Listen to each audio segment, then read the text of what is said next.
Thanks to PCBWay for sponsoring this video.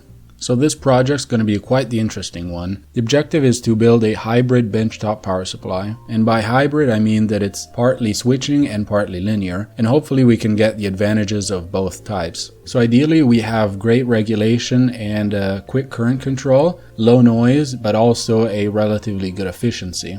First of all, to have a general idea of how the circuit will work, let's take a look at this high-level diagram. Firstly, we have the low voltage rectifier, so that everything on the PCB is safe to touch. The transformer will be away from the PCB itself.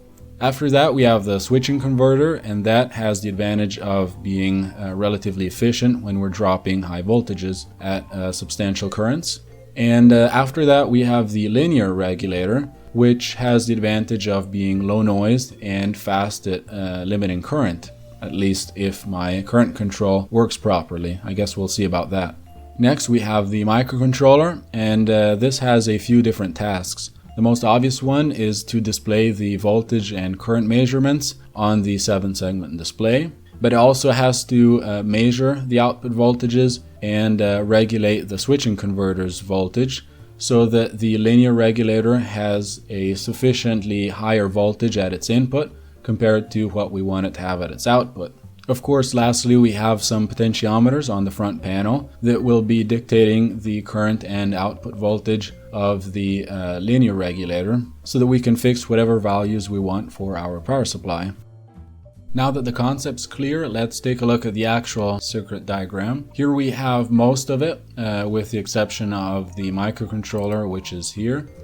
But we'll get to that later. On the top left here we see we got our rectifier with a huge capacitor, and then here we have another smaller rectifier which is actually isolated, if not for the fact that it's connected to ground.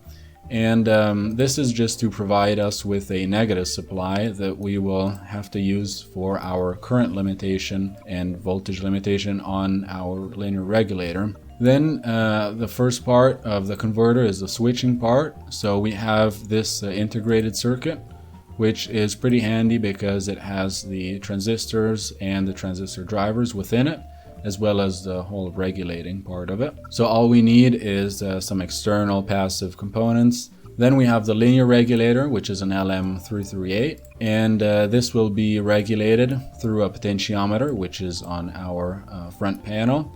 And everything on the front panel is in here. None of these components are going to be in the PCB that I order because I already have this front panel. So this is just for reference for me. So here's 2 terminals of the potentiometer for voltage control. And this comes from over here through the flat cable. And then we also have current control, which is implemented with a op-amp. What it does is it compares the current measurements from this shunt with a dedicated amplifier, and it compares it with a reference voltage, which is set with this other potentiometer. If the output current is any higher than what we set it with the potentiometer, then it will go low and pull this line down. So the adjust pin will decrease, and so will also pull down the output voltage until the current goes under the threshold that we set. After that, we have a small 5-volt power supply, and this is just used for the various low voltage ICs, so the microcontroller, the digital potentiometer, and the shunt amplifier. And by the way, the low voltage here is used for this part of the circuit, because if we want the output voltage to go down to 0, then the adjust pin has to be at negative 1.25 volts, I believe, and it's also used for this op-amp. The digital potentiometer here is controlled through I2C by the microcontroller, and it provides a variable resistance through the terminals, which in turn controls this divider here, which varies the output voltage of the switching converter. Lastly, here we have our display PCB. Everything in here is the display. So we have the flat cable coming here, and we have a shift register because otherwise it's too many pins to control with one microcontroller, and we'll be multiplexing the 3 displays through 3 digital lines that are connecting the common anodes to the positive supply. So nothing too specific here. Finally, we have the microcontroller, and this is it. It's an Atmega 88. And here you have all the digital lines coming in and out, and a few analog ones too.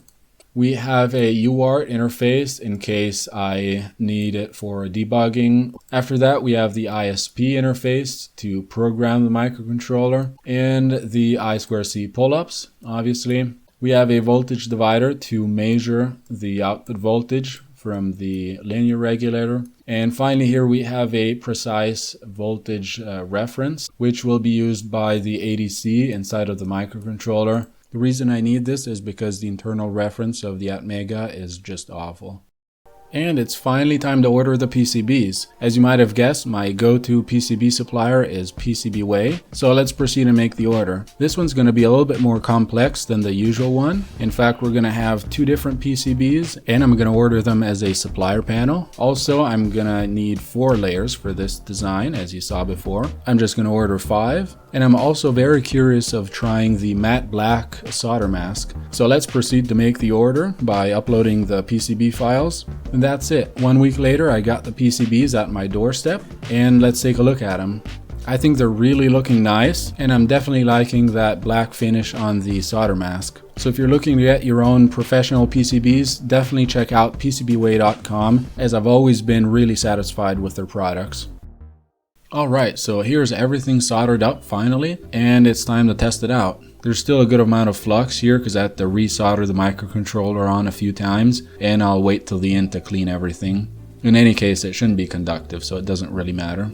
After writing some code for the microcontroller, we can upload it using an ISP programmer. And you can see that one of the 3 digits is having a little bit of problems here. It appears like its MOSFET is conducting when it shouldn't, and so the multiplexing isn't really working for that digit. After a certain number of attempts, I figured out that the problem is that for some reason port E2, the 3rd pin of port E on the microcontroller, isn't really able of giving 5 volts, but it gives 4.2. And unfortunately I wasn't able to understand why. I even tried changing the microcontroller, but a new one didn't make any difference. So it must be something with the internal hardware of the actual pin output buffer. Luckily there was a simple solution to just solder on a 1 kilo ohm pull-up resistor on the gate of the corresponding MOSFET, and so this should keep it completely off whenever it should be off. Unfortunately, as you can see here, there's one of the ICs missing, and this is the buck controller and switching IC.